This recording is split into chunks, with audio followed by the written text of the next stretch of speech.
Lauren was just saying, we have just 2 hours to go in our Rocky Mountain Honor Flight Telethon.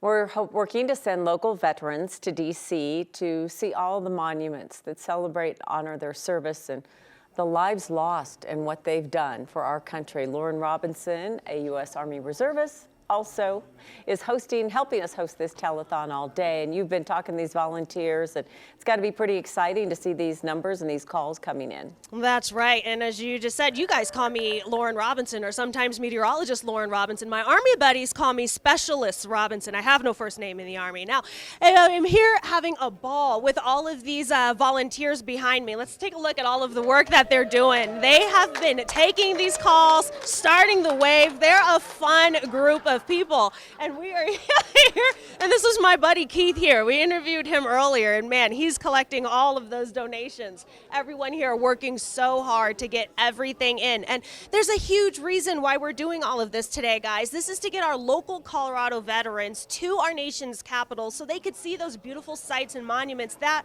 are there in their honor. So it does take money to get this done, because we do not charge the veteran, or the Rocky Mountain Honor Flight does not charge any of these veterans a single penny. So we have to raise the money on their behalf. No donation is too small or too large. We do have a QR code that you can scan. You could also call 303-577-2080. That's where you can donate. Talk to these lovely volunteers behind me. Now, when they choose the veterans that are going to go on these trips, priority is given to the most senior vets and those who are terminally ill. We're getting veterans from World War II, Korean War, Vietnam War. We even had someone call in donating on the behalf of their deceased son, who was a first lieutenant down in Colorado Springs at Fort Carson. She said she was donating in behalf of First Lieutenant Jason Anderson. So I did want to give that mother there a shout out and a thank you for donating. But I have my friend here, my friend John Holland, with me, and he is a Vietnam War veteran. He's also been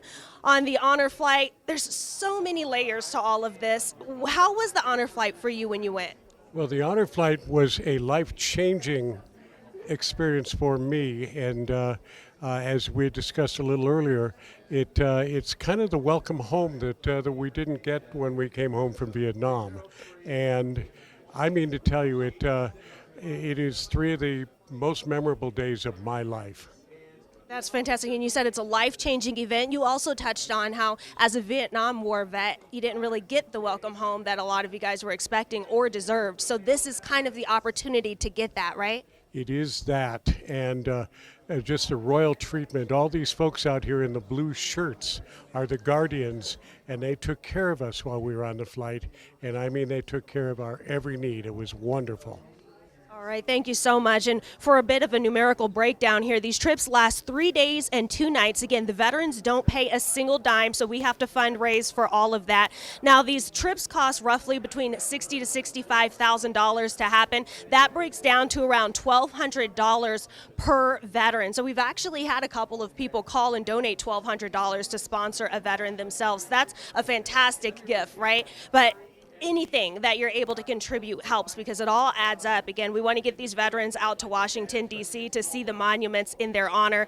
And again, we've had people call donating with great stories. We've also had people call donating in behalf of their loved ones who are no longer with us. So no matter the reason, make sure you call. Again, we have that QR code. We've had it up on the screen for you. You can also go to 9news.com, or you can call 303-577-2080. We'll be here until 7 o'clock, so just under a few more hours left, guys, to get those calls in. It's a great crowd back there, too. Yeah. Love to help them out. And when you say life-changing, very emotional experience. Sure. I think if you just go as a visitor, it's very emotional, Lauren.